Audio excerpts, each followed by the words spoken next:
In 1954, a single fruit company held an entire nation hostage.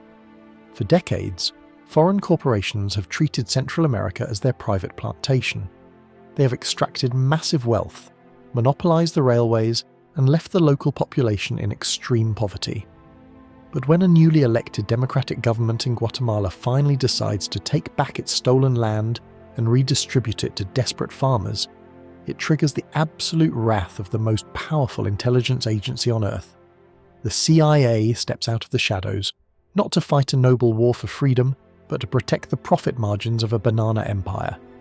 It will take a devastating multi-million-dollar campaign of psychological warfare, hired mercenaries, and absolute media deception to bring the sovereign country to its knees. This is the chilling story of how Cold War paranoia became the perfect, unquestionable cover for corporate greed. It reveals exactly how the United States government engineered a violent, illegal coup just to keep the fruit flowing, setting a dark precedent for the rest of the century. Before you can understand what happened to Guatemala, you need to understand what the United Fruit Company actually was, because it was not simply a business, it was a government that happened to sell bananas.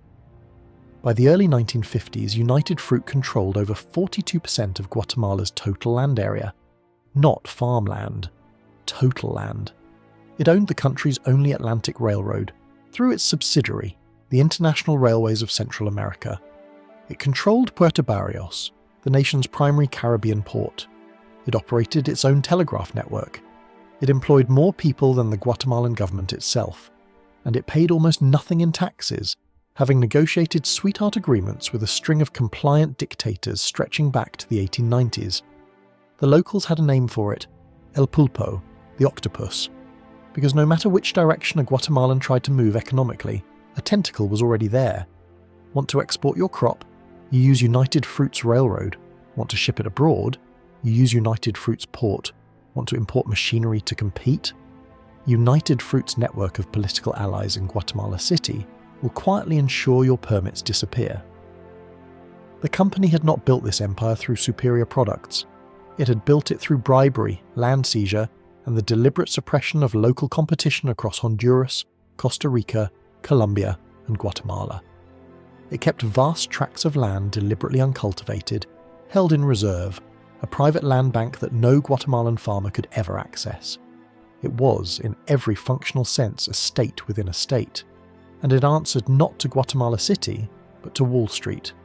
The octopus had never faced a serious threat to its grip. Then, in November 1950, Guatemalans voted, and everything changed. Jacobo Arbenz Guzman won the Guatemalan presidential election of November 1950 with just over 65% of the vote. He was 37 years old, a former military officer, and one of the most genuinely popular political figures his country had ever produced.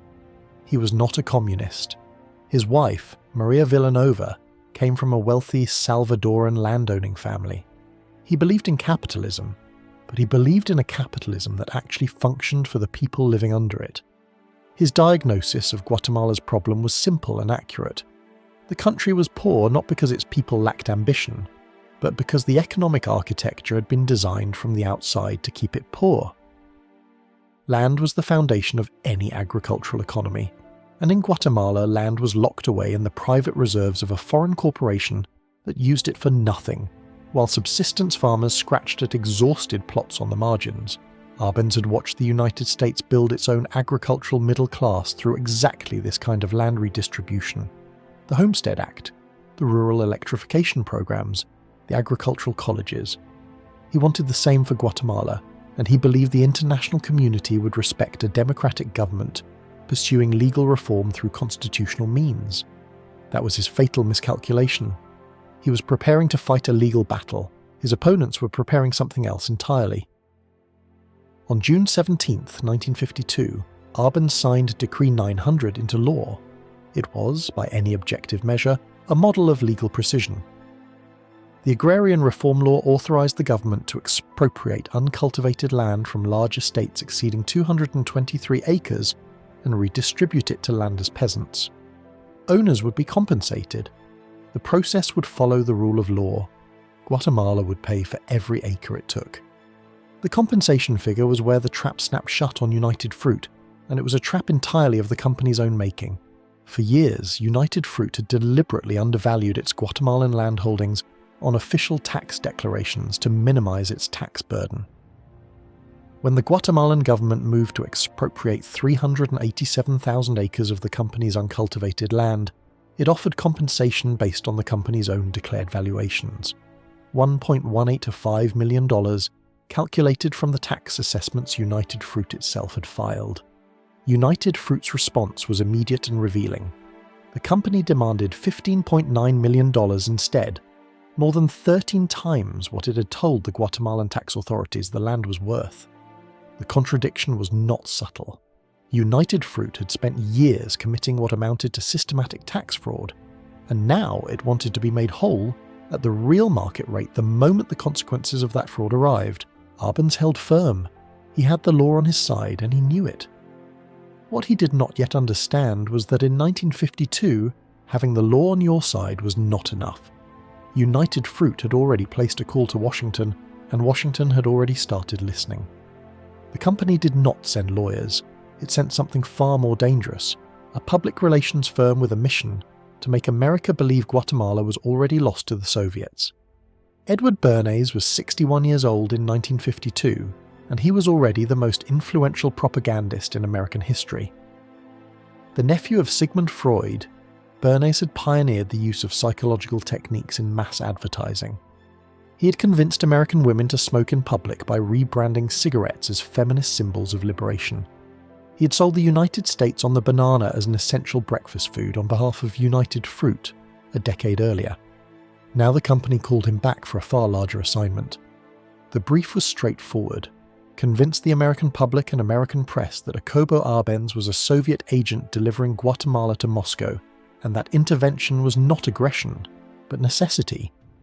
Bernays arranged all expenses-paid press tours of Guatemala for American journalists, curating their experience with carefully selected sources. He planted stories in major American newspapers framing every action of the Arbenz government through the lens of communist subversion. He organized a Middle America committee that published pamphlets and white papers warning of a Soviet beachhead 90 minutes from the Texas border. It worked almost perfectly. By 1953, the editorial pages of major American papers were routinely describing Guatemala as a communist threat. The word agrarian reform had been successfully replaced in the public imagination with Soviet land grab. A legal dispute over property tax assessments had been repackaged as a Cold War emergency. None of the journalists on those press tours mentioned that United Fruit had arranged their flights.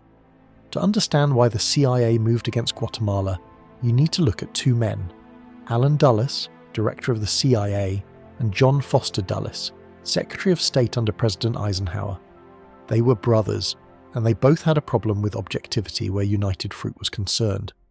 Allen Dulles had served on United Fruit's board of directors. John Foster Dulles, as a senior partner at the law firm Sullivan & Cromwell, had personally negotiated land contracts on behalf of United Fruit with the Guatemalan government. The man now in charge of American foreign policy and the man now running American intelligence had both spent significant portions of their careers working for the corporation that was now demanding US government intervention. This was not a coincidence. It was a revolving door operating at maximum velocity. When United Fruit's lobbyists made their case for covert action to the Eisenhower administration in 1953, they were not making it to strangers. They were making it to former colleagues who already understood the assets at stake and already shared the basic assumption that what was good for United Fruit was good for American interests in the hemisphere. Eisenhower authorized Operation PB Success in August 1953.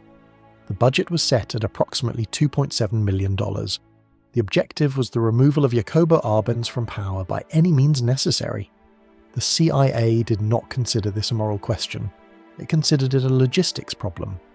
The operation that followed would be studied in intelligence academies for decades, not because it used force, but because it barely needed to.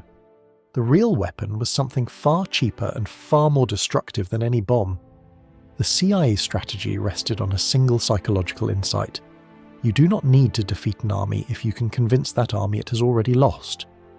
Operation PB Success deployed what agency planners called a nerve war. a clandestine radio station called the Voice of Liberation began broadcasting across Guatemala in early 1954. It was presented as an authentic rebel transmission from somewhere inside the country. In reality, it was scripted and produced by CIA, psychological warfare specialists, initially transmitted from Honduras and later from a CIA-controlled site in Miami. The broadcasts reported fictional uprisings in cities that had seen no violence, described military units defecting that had not moved, and warned of a rebel army advancing on the capital that, in reality, numbered fewer than 500 poorly armed men.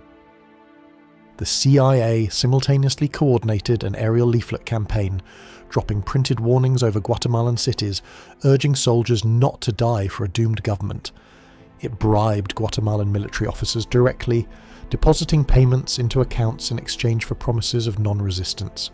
It sabotaged communication infrastructure and spread disinformation through networks of paid local informants. The objective was not military victory, it was a psychological collapse. The CIA wanted the Guatemalan military to conclude, before a single significant battle was fought, that resistance was futile and the outcome already decided. They were engineering the perception of defeat, not the reality of it. By June 1954, the operation was ready for its final phase, and the planes were already warming up. On June 18, 1954, a force of approximately 480 CIA-trained mercenaries crossed from Honduras into Guatemalan territory under the command of Castillo Armas, a former Guatemalan military officer the CIA had selected, funded and positioned for the role. By any conventional military standard, it was a trivially small invasion. The Guatemalan army outnumbered them significantly and held far superior defensive positions. A competent military response would have ended the incursion within days. The CIA knew this. It was not counting on the mercenaries to win. What broke Guatemala was not the ground invasion, it was the aircraft. A small fleet of unmarked World War II-era planes, technically operated by a CIA front company, registered in Pennsylvania, began bombing raids over Guatemala City and several provincial capitals. The bombs were not strategically significant. They hit a fuel depot, a military barracks, a port facility.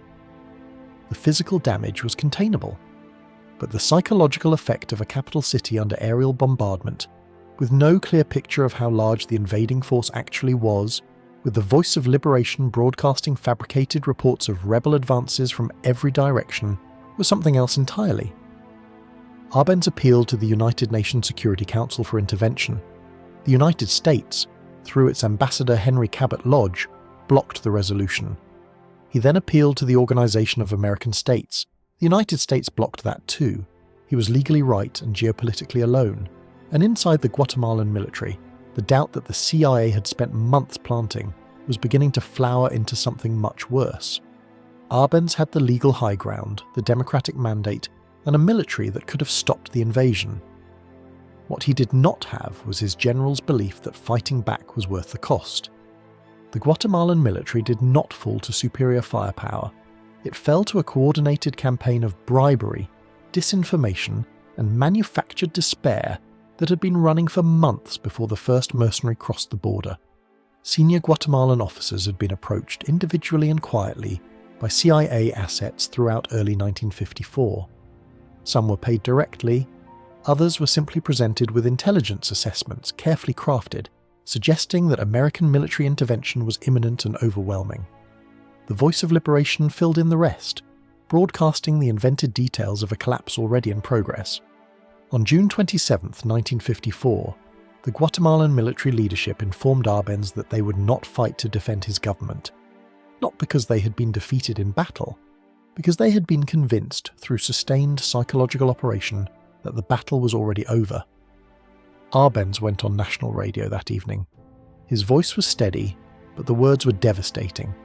He announced his resignation, transferred power to a military junta, and accused the United Fruit Company and the government of the United States directly and by name of engineering his removal. He then walked to the Mexican embassy and requested asylum. The entire operation, from the signing of Decree 900 to the collapse of a democratic government, had taken less than 2 years. The CIA had spent approximately $2.7 million. United Fruit's uncultivated land reserve was worth incomparably more. It was, by the agency's internal assessment, a complete success. Carlos Castillo Armas took power within days of Arbenz' resignation. His first significant acts in office tell you everything about who he was actually working for. He returned all expropriated land to the United Fruit Company. He dissolved the agrarian reform program entirely. He disenfranchised approximately 70% of the Guatemalan population by stripping voting rights from illiterate citizens, which, given United Fruit's deliberate suppression of rural education, was a category that encompassed most of Guatemala's landless poor. He banned labour unions. He revoked the legal protections that had allowed peasant farmers to organise. The 100,000 families who had received land under Decree 900 lost it. The legal framework Arbenz had built over 4 years of democratic governance was dismantled in weeks. What followed, over the next 4 decades, was one of the most prolonged and brutal episodes of state violence in Latin American history. A civil war that lasted from 1960 to 1996 killed an estimated 200,000 people, with the vast majority of the violence carried out by successive US-backed military governments against indigenous and rural populations. The United Nations-sponsored Truth Commission that concluded in 1999 found that the Guatemalan state had committed acts of genocide. The CIA called Operation PB Success a template. It used variants of the same playbook in Iran in 1953, in Chile in 1973, and across the developing world wherever sovereign governments made decisions that American corporate interests found inconvenient. This is what a banana republic actually costs, not in dollars, in decades, in lives, in the slow grinding destruction of every democratic institution a people manage to build. The moment those institutions try to work as intended, the octopus does not negotiate. It waits. If this story made you angry, good. It should. The Guatemala coup was not an accident of history. It was a decision made in boardrooms and intelligence offices by men who knew exactly what they were doing and paid no price for it. If you want to understand how this same playbook was used in Iran, in Chile, and across the developing world, hit subscribe so you do not miss it. And if you think this video needs to be seen, share it. The least we can do for the 200,000 people who died in the decades that followed is make sure their story does not stay buried.